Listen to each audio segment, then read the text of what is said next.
he shouted. Wearing his bathrobe, he threw the wet towel aside, water dripping wet hair covering his forehead as his dark grey orbs were looking as dangerous as ever. He was the devil with his vicious beauty. Before he could shout further, someone opened the door. Tilting his head, he turned around slowly. Sensing the person's presence, he took his steps towards him. His slow walk was enough to make someone's knees tremble in fear. Killing you in this early morning. What a great start of the day. That uneasy feeling took over me as I was trying to figure out whether he sensed that it's me or he's thinking of me as one of his worker. Leave from here right now. She gulped. I'll just get your clothes. I said go from here right now. Get out, he shouted. She placed his clothes on the shelf and went outside.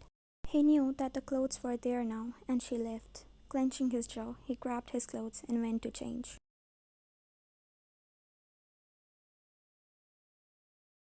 It's not a new thing that he's getting insanely mad by my presence. He was the same before too, but now it's like he hates me so damn much that can't be under the same roof as me, and this all started when we got back after spending the night there. It's been a week now, and I'm still unable to get the reason behind this all. That night, I thought we can get close. He can open up to me, but seems like it was only me who thought that all. That night was just a beautiful moment, and they say, I don't know why this is affecting me so much. Maybe it's because I kinda fell in love with him. Being with him, I knew that he's not like how we show he is. I wanted to know all of his secrets, both the sweet and bitter ones. Now it hurts, his rude behavior towards me. She was sitting there, with nothing but sadness written all over her face. After a few minutes, her gaze shifted towards the door that banged hard, and he entered the room, looking at him with her doe eyes as she was telling him to stop all this and just come to her. I was wondering why the familiar scent didn't leave the room. I thought she was here only, but how can she be here, knowing that it'll be worse for her afterward? She was looking at his actions carefully. She's always too stunned to speak when she looked at him. That man didn't even touch his hair and was looking more than perfect already. It's been more than a month living with him. Still she wonders why he didn't appointed someone to take care of his hair and stuff. Getting my senses back, I saw him already getting out of the room. It's a everyday thing now. He'll leave for his work, then will come back late at night. Nowadays, I feel so worried as he comes back with some bruises. That hurts me. With a heavy sigh, she left the room, trying to look for him. She was coming downstairs and saw him leaving already. As always, he didn't touch the breakfast resting on the dining. She wanted to make him have that anyhow, but she tried that so many times, and her efforts always went in vain. Doesn't matter whatever she does, it's always him shouting at her for every single thing she do for him. Miss, please have your breakfast, the maid said loudly as she was looking at his disappeared figure from the stairs. Huh? I don't have appetite right now. I'll have it later.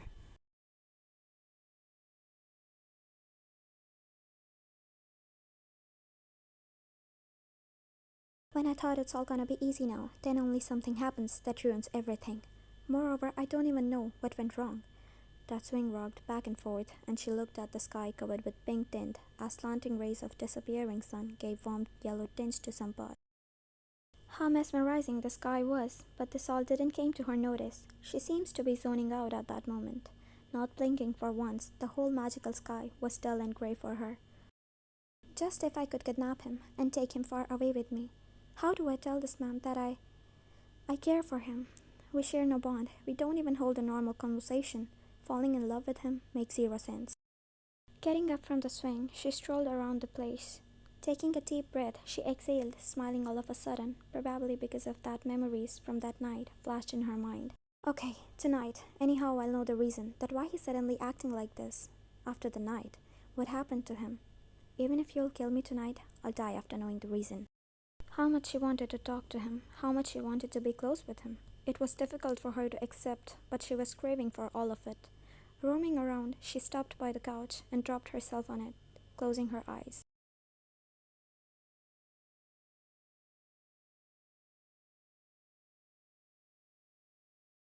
She was asleep, almost falling down from the couch, and that's what exactly happened. Trying to snuggle in the couch, feeling cold, she fell down. Oh God, I fell asleep here.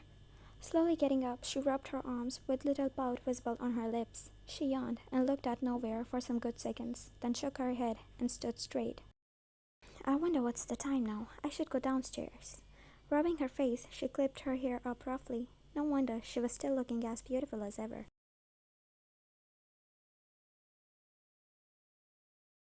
The bleak and eerie-filled room, denoting the personalities of the people sitting there. That treacherous aura could be sensed by any knave entering that room. And there seated the cruel of cruels. There was someone ruling everybody. He was there, seated like a devil himself. The already dark room was more dark because of all the people dressed in black. All of them were his men. Looking at everybody with his expressionless face, he pointed his finger at one of his men to speak. Boss, everything is going smoothly right now, all according to your plan. Yes, today we shot at him, as you said. He was injured, not dead. All these years trying to get a right time. Finally we are on it. He should be dead in the very beginning. What about the other groups? I told you to hire them without letting them know who I am. No one should know who was behind this. I just want him to be dead. Yes, boss, everything is done. We will start the last phase now. He nodded.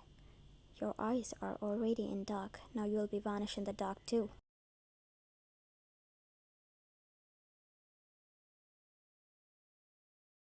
Do you know any of his favorites? Miss, nobody here knows anything about him. Please, you wait outside. We'll cook. I wanted to make something today, but I guess I... The guard came shouting her name as instant frown took over her face while she looked at the guard, catching his breath. What's wrong? Master is here. Someone shot at him. Her heart stopped pumping for that moment. It took her no time as she ran outside. All the maids gave a look to each other and went behind her. The silence-filled surrounding was no more silent. I looked at the entrance, and that's when I felt falling down. My legs were shaking, as I felt them so weak at that moment. There was Josh, holding him from the side. Shaky gasp left my mouth, seeing blood dripping off his white shirt. His head was hung down, as his half-closed eyes were visible to her. It was clear that he got shot on his waist. If Josh was not giving him support, it was impossible for him to even stand on his own. What happened? Call the doctor, please. Grabbing his arm lightly, her one hand went towards his face as she tried to make his face lift up. She felt her tears streaming down as she caressed his cheek as soft as ever. Miss, you need to control yourself. The situation right now is not so good. We need to take Master to his bedroom, then only we can call the doctor. What do you mean? He's bleeding. We need to go to the hospital. It's not safe outside, miss. You need to understand. His condition will be worse, please. Trying to control herself from crying, her tears were non-stop streaming down her face. She was a complete mess. Okay, take him to the room downstairs only. Carefully making his arm hang around his shoulder, they both started walking ahead, as suddenly a low groan left his mouth. She looked at him all worried. They carefully made him lay down there. More tears left her eyes as she looked at him. Miss, you stay here with Master. I'll call the doctor. What do I do? Sitting on the bed, she rested her hand on his cheek, shaking him, trying to wake him up. She took water glass from the table, sprinkling some on his face. Please tell me you can hear me. She started caressing his face again while looking at his closed eyes and his slightly open mouth, gasping for air. She could feel how difficult it was for him and the pain he was going through. Getting close to him, she whispered in his ear.